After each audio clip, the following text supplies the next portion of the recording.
안녕하세요. 치앙마이 한글학교 중학교 2학년 친구 여러분. 2020년 5월 9일 토요일 온라인 수업을 시작하도록 하겠습니다. 오늘은 5단원 생각의 나무를 키우다에서 세 번째 단원인 청소년 잠을 꿈꾸다 라는 단원을 학습해 보겠습니다. 교과서 190쪽을 펴주세요. 오늘 공부할 내용은 보고서에 관련된 내용입니다. 먼저 그 개념을 알아보도록 하겠습니다. 보고서의 개념은 어떤 대상에 대하여 관찰, 조사, 실험 등을 실시하고 그 과정과 결과를 보고하는 글입니다. 보고서를 쓰는 방법은 정확한 내용을 객관적으로 써야 합니다. 다른 사람의 저작물을 사용할 때에는 인용 표시를 해야 합니다. 조사 자료를 왜곡하지 않아야 합니다. 이 단원을 들어가기 전에 우리가 미리 알아두어야 할 내용이었습니다. 다음으로 학습 목표를 알아보겠습니다. 보고서의 특성을 파악할 수 있다. 절차와 결과가 드러나게 보고서를 쓸 수 있다. 교과서 190쪽을 보면 사진이 나와 있습니다.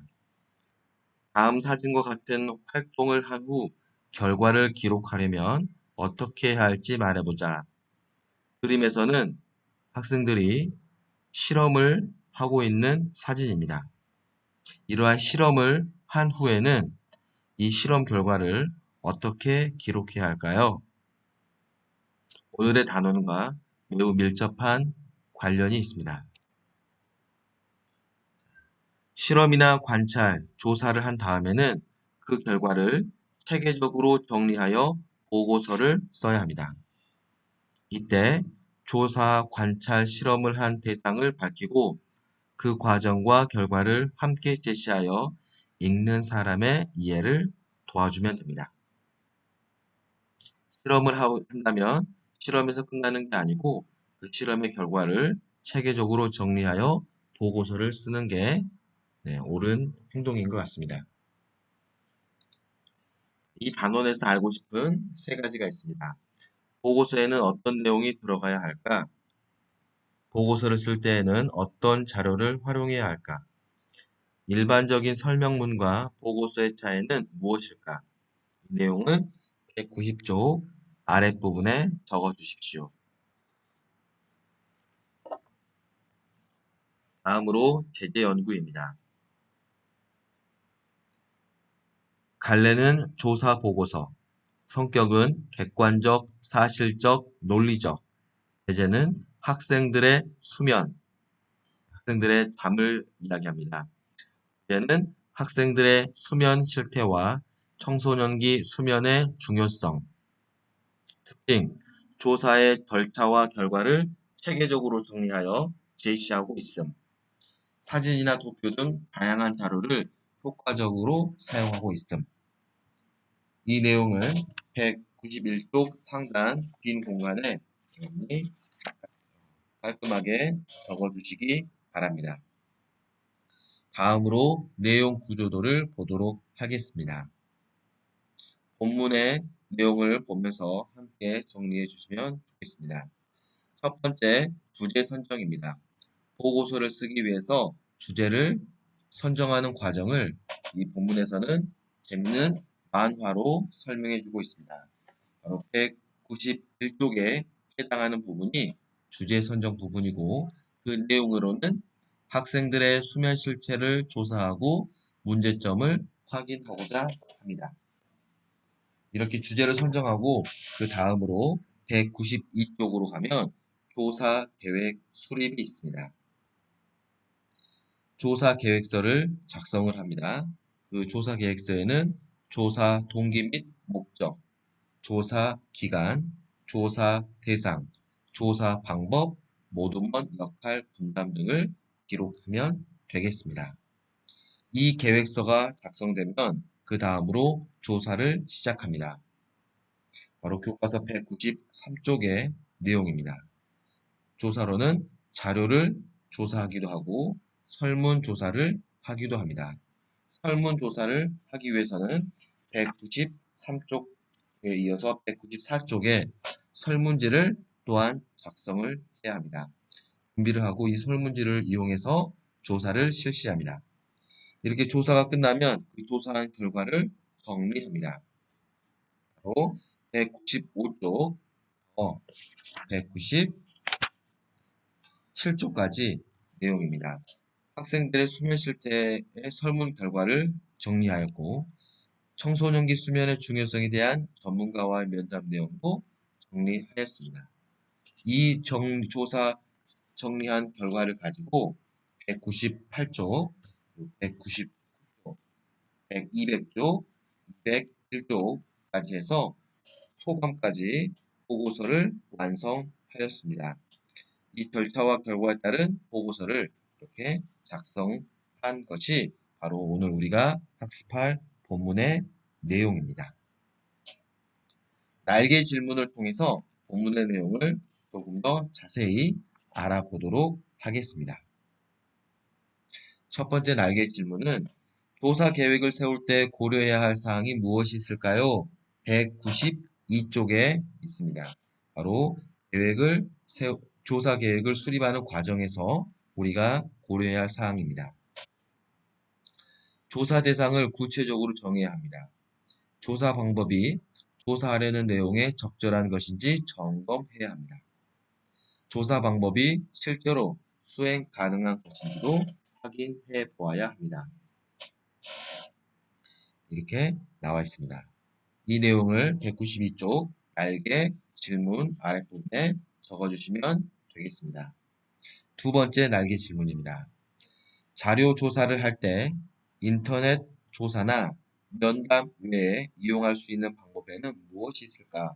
바로 193쪽에 있습니다.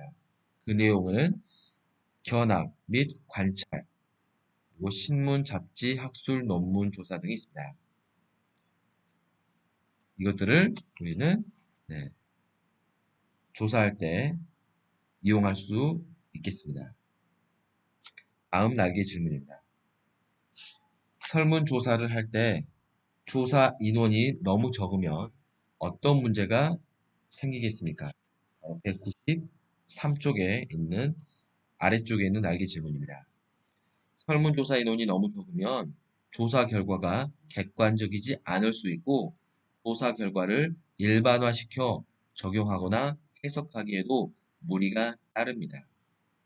이 내용은 보통 통계청에서 설문조사를 할 때에도 최소 30명 이상의 인원에게 질문을 하여 조사를 하는 것입니다. 바로 조사 자료에 대한 객관성과 신뢰성을 높이기 위해서입니다. 다음, 수면 실태를 조사하기 위해서 설문지에 어떤 질문을 추가할 수 있을까? 바로 194쪽에 있습니다. 그 설문지에 이미 설문지에 나와 있는데 그 설문지 이외에 혹시 추가하고 싶은 질문 등은 또 이러한 내용들이 있겠습니다. 수면이 부족했을 때 어떤 증상을 겪었나? 수면이 부족하다고 느낀 것은 몇 살 때부터인가? 수면 부족을 해결하기 위해 어떤 방법이 있다고 생각하는가? 등의 질문을 추가할 수 있겠습니다. 다음입니다. 자료 조사 결과에서 부적절한 자료나 추가로 필요한 자료는 무엇인가? 우리는 195쪽에 있는 날개 질문이고요. 그 왼쪽에 있는 자료 조사 결과의 내용을 토대로 우리가 한번 부적절한 자료를 찾아보도록 하겠습니다. 거기에 그림이 있는데 그림을 보면 외국 학생의 그림이 있습니다. 하지만 자료 조사 결과의 첫 번째 줄에 보면 한국 청소년의 평균 수면 시간이라고 나와 있는데 이 한국 청소년이라는 조사 결과와 이 인용한 그림에 약간 부적절한 것 같습니다. 그래서 인터넷으로 찾은 사진이 우리나라 학생이 아니어서 우리나라 청소년 수면 실태를 조사한 보고서에 어울리지 않습니다. 또한 사진의 출처도 밝히지 않아서 쓰기 윤리를 위반하였습니다. 따라서 주제와 어울리는 사진을 이용하려면 조사 대상 중에 수면 부족에 시달리는 학생의 모습을 직접 찍고 동의를 얻어 사용하는 것이 좋을 것 같습니다. 마지막 날개 질문입니다. 동일한 조사 결과를 글로만 정리했을 때와 그래프로 보여줄 때 그 차이는 무엇일까요? 라고 196쪽에 나와 있는 날개 질문입니다. 그래프로 정리하면 조사 결과를 한눈에 볼 수 있고 훨씬 쉽게 이해할 수 있을 것입니다. 이렇게 날개 질문을 통하여 우리가 본문의 내용들을 좀 더 구체적으로 알아보았습니다. 내용 구조도와 날개 질문을 통해서 우리가 다음으로 생각 모으기에 가보도록 하겠습니다. 교과서는 페이지로 202쪽이 되겠습니다.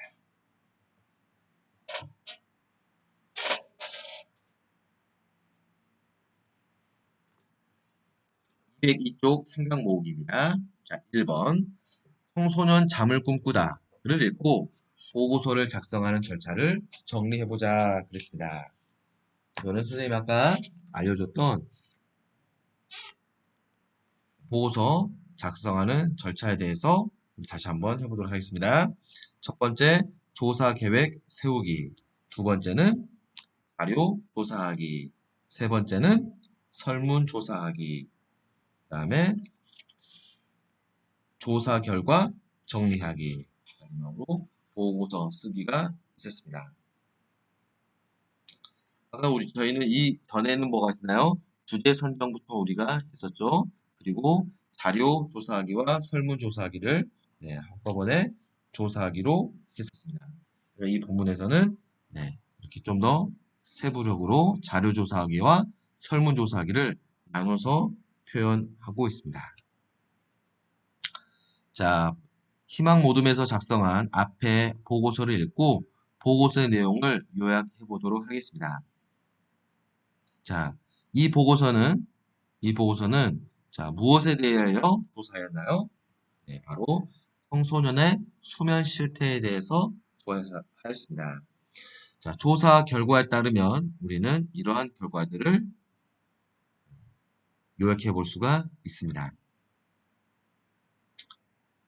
우리 학교 2학년 학생들 중 청소년기의 적정 수면 시간이 8시간 30분보다 적게 잠을 자는 학생이 무려 80%가 넘었습니다.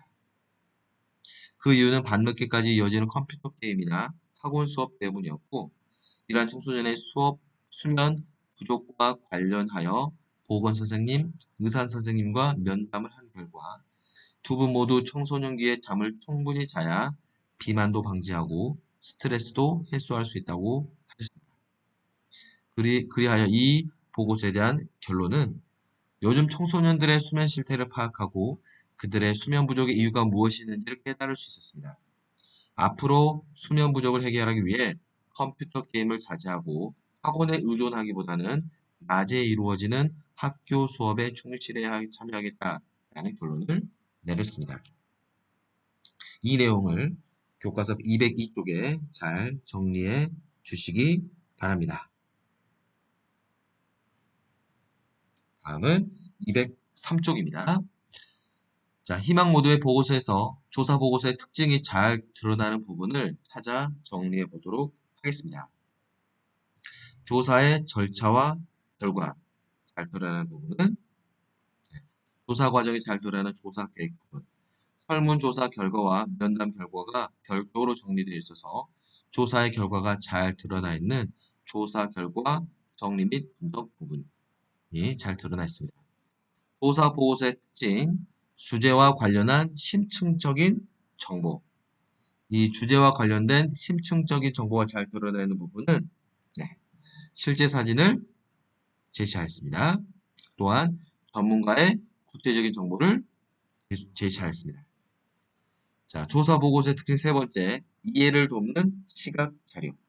바로 청소년의 수면 실태를 효과적으로 보여주기 위해서 청소년이 잠을 자고 있는 사진을 넣어주었습니다.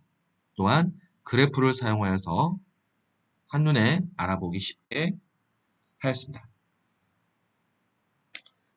이 내용도 203쪽에 적어주시면 되겠습니다. 자, 마지막 생각 모으기. 정보를 전달하는 다른 종류의 글을 찾아보고 보고서의 특성과 비교해 보도록 하겠습니다. 전자제품 설명서, 박물관 가는 방법, 곤충에 대한 설명문, 이것들은 모두 설명서들입니다. 보고서와의 공통점은 구체적인 정보를 전달하는 글입니다. 또한 그림이나 사진 등을 활용해서 독자의 이해를 돕습니다. 하지만 보고서와의 차이점은 보고서에는 실험의 목적과 동기가 드러나고 실험의 절차가 드러나며 실험을 한 후에 소감이 드러납니다. 하지만 예시에 나와 있는 설명문에는 이런 것들이 나와 있지가 않습니다. 여기까지 자, 우리가 본문의 내용을 알아보고 다음으로는 한 장 뛰어넘어서 206쪽 어휘학습으로 가보도록 하겠습니다. 자, 어휘학습 206쪽 펴셨나요? 자, 어휘학습에 지금 현재 우리가 타국에서 겪고 있는 코로나19로 인해서 국가 비상사태가 선포되었습니다. 그로 인해 우리는 많은 통제와 제한 또는 금지를 받고 있습니다. 그에 대해서 우리가 제한하다와 금지하다 그리고 통제하다의 내용을 한번 정확하게 알아보고 그 단어들을 서로 바꾸어 쓸 수 있는지 또 한번 알아보도록 하겠습니다. 자, 먼저 제한하다, 금지하다, 통제하다의 사전적 의미는 책에 보신 바와 같이 나와 있고, 자, 이 내용을 가지고 우리가 한번 활용해 보도록 하겠습니다. 다음 문장의 밑줄 친 단어를 제한하도록 한번 바꿔보도록 하겠습니다. 그래도 문장의 의미가 달라지는지 달라지지 않은지 확인해 보도록 하겠습니다. 이 건물은 외부인이 들어오는 것을 엄격하게 금지한다. 이 금지한다라는 단어를 제한하다로 바꾸면 어떤 일이 일어날까요? 네. 금지하다를 제한하다로 바꾸면 외부인이 이 건물에 들어오는 행위를 아예 하지 못하게 한다는 의미에서 일정 선에서 한해 허용한다는 의미로 바뀌게 됩니다. 의미로 금지한다를 제한하다로 바꾸면 의미가 바뀌게 된다 이겁니다. 두 번째, 산불의 위험 때문에 겨울철에는 등산객의 입산을 통제한다. 입산이라는 말은 산에 오르는 것을 의미합니다.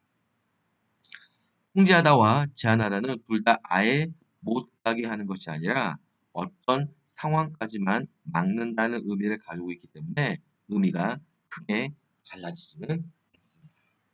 이 내용을 통해서 우리는 다음 내용을 알 수 있습니다. 제한하다 대신에 바꿀 수 있는 단어는 통제하다. 그 이유는 무엇입니까? 네, 그 이유는 통제하다는 금지하다처럼 아예 어떤 행동을 못하도록 차단하는 것이 아니라 제한하다와 같이 일정 수준까지만 못하게 한다는 의미를 가지고 있기 때문입니다. 그러므로 제한하다와 통제하다를 서로 바꾸어 쓸 수 있다고 볼 수 있습니다. 자, 우리는 금지하다, 제한하다, 통제하다.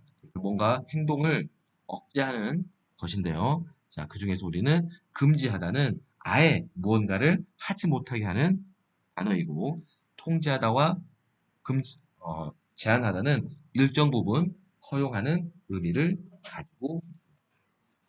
205쪽에 207쪽에 나와 있는 내용들은 스스로 한번 해주시기 바랍니다. 그리고 다음으로 우리는 208쪽 단원을 맺으며에 대해서 우리가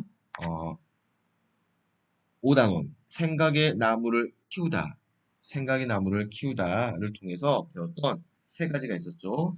세 가지 자동차 관련된 글쓰기에도 윤리가 있다라는 이야기, 그리고 인간을 위한 자동차 문화, 그리고 오늘 했었던 청소년 잠을 꿈꾸다. 이 내용들을 한번 정리해 보도록 하겠습니다.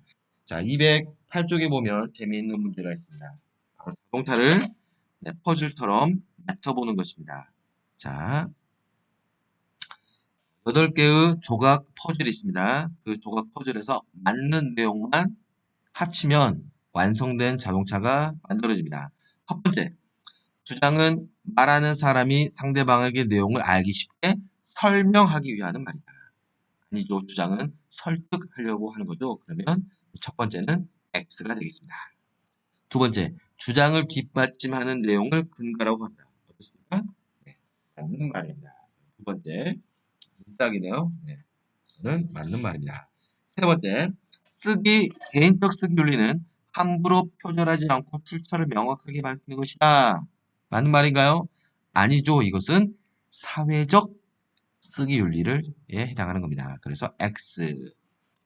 네 번째, 조사 보고서에는 조사 방법을 생략하고 조사 과연 결과만 쓰면 되겠습니까? 아니죠. 방법과 결과 모든 과정을 함께 써야 합니다. 그래서 X가 되겠습니다. 다음, 쓰기 윤리는 크게 사회적 쓰기 윤리와 개인적 쓰기 윤리로 나눌 수 있습니다. 맞죠?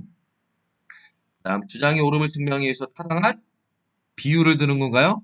아니죠. 근거를 들어야 되는 거죠. 근거. 그래서 X가 되겠습니다. 보고서는 정확하고 객관적인 내용을 써야 합니다. 당연한 말씀이십니다. 맞습니다.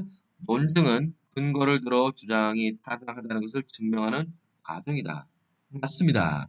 자, 그래서 우리 맞는 그림들을 가지고 우리 한번 체크해 보도록 하겠습니다. 바로 동그라미가 표시된 내용을 가지고 자동차로 완성하면 바로 네, 라에 해당한 집차인가요? SUV인가요? 이 자동차가 완성이 되겠습니다.